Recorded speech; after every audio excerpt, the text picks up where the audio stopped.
having seen the limitations of science, we have discovered we are in a small rowboat in a dark ocean, and we're being swept we know not where. Like, we are actually totally here from multiple perspectives, and that's absolutely what it feels like, right? Like, nobody can dispute that we're here, and it might be one dystopia and it might be another, but we're in the future. We're in the science fiction novels that were written in the early 80s, about the cyberpunk dystopias.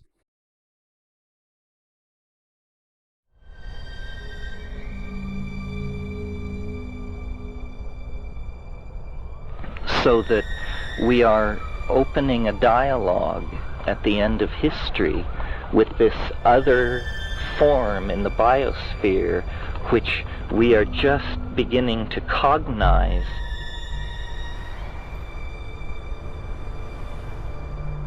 That does bring us to the Jupiter-Saturn conjunction, though, because that's something I've been really thinking about a lot and reflecting on, and maybe revising some of my previous feelings just in light of everything that's going on. We could all see that it's going to be a major shift, and like every astrologer in the world knows that that's a huge shift, at the very least, because it's a somewhat rare conjunction that only happens every 20 years.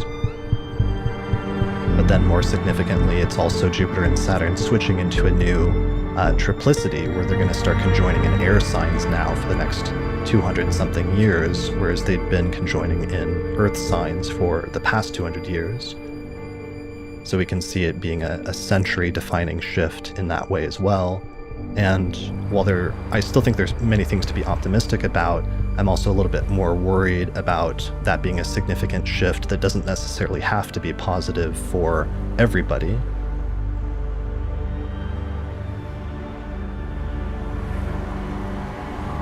We're here now, or we're almost there. And no, it's not an improvement, because the Jupiter-Saturn cycle is not vertical. It's not about ascending and things improving. Like, they're elements, they're cyclical, right? Air is not superior to Earth. They have different qualities. They just do different things. They represent different experiences and different ways of living, different ways of governing, all of those types of things. Yeah. Well, and some things rise and other things fall during the different periods, and we're definitely in a period where there's about to be a major shift. History is some kind of involvement with matter. It's a wrestling with the angel of matter, and the end of history is when you pin the angel of matter to the mat.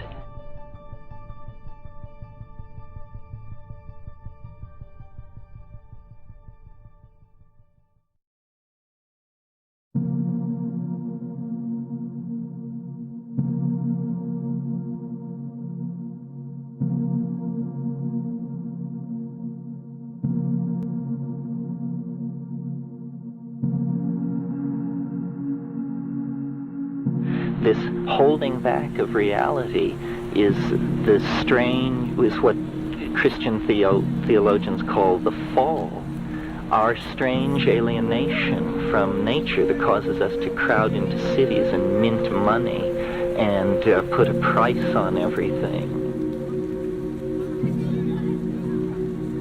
That's what started making me nervous, is I decided to go back, especially just because of some of the discussions and some of the disruptions and the interruptions and sometimes like tampering with the entire democratic process that's already occurring in this election started making me nervous, seeing that big shift come up. And previously treating it more optimistically, I started thinking back to 2016 and hoping I myself wasn't having a blind spot about being overly optimistic about that conjunction coming up, and knowing that there was about to be a major shift that would have worldwide implications.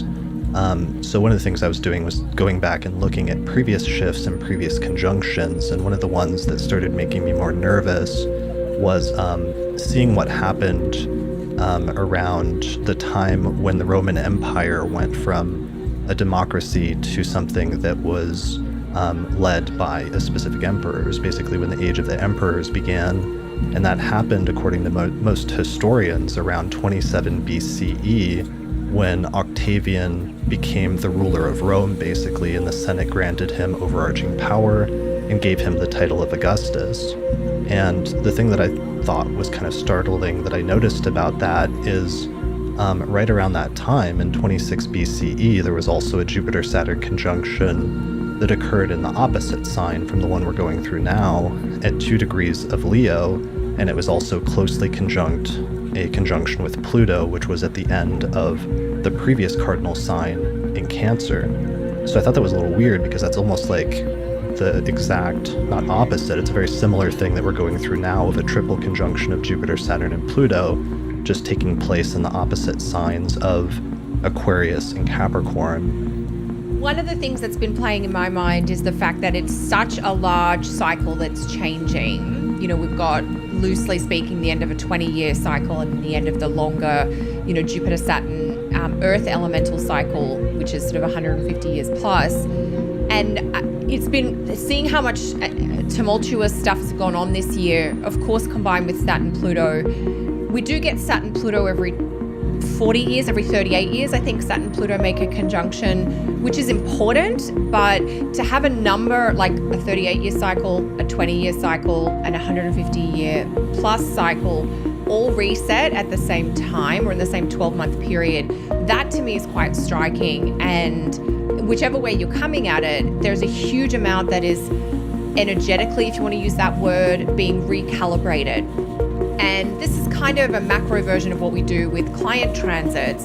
When things are massively updated at a cycles level or at, you know, a tonal level in terms of planetary interchange, there is a lot of transition and upheaval as things on Earth or in day-to-day life adjust to this new influence. And I think we are seeing that in, you know, incredibly extreme ways. Maybe we underestimated how extreme, you know, everyone here recalibrating to that tonal shift would be, or that elemental change would be. It seems like, okay, this is par for the course. And when, to your point, Austin, we were talking about, you know, Earth versus air, Earth is quite stable and air is movable and mobile. So the parts of us as humans that like stability and consistency and reliability, even if we didn't like the environment, we could rely on it to be similar tomorrow. And you may or may not have liked that. Going into air, we know there's going to be things that are much more variable, things that are much more in flux, and that certainty is maybe less likely, or we have to work a little harder to find it. I think maybe all of us just getting that deeper understanding of, you know, what is air and how is it different to Earth can help maybe express or explain what we're all navigating right now. Each stage is a greater distancing from the wellspring of being, and it's brought us, you know, to the valley of dry bones, to the valley of the apocalypse.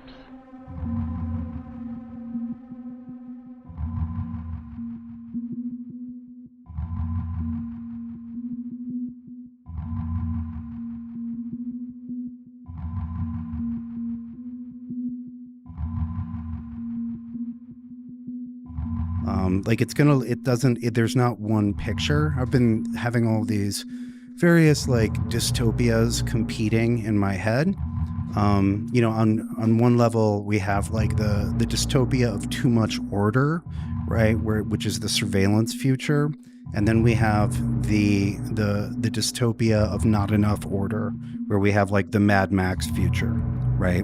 where there's just like and I think we'll get both of those and neither in lots of places. I don't think one of these pictures is the answer. I think that's air, right? It's the tornado, right? And of course, institutions don't promote millenarianism, because institutions want people to invest their money at low interest and long term, and have the expectation that everything will carry on pretty much as it has. But an examination of the last 500 or 1,000 years of human history would lead anyone, I think, to the conclusion that everything is going to be swept away.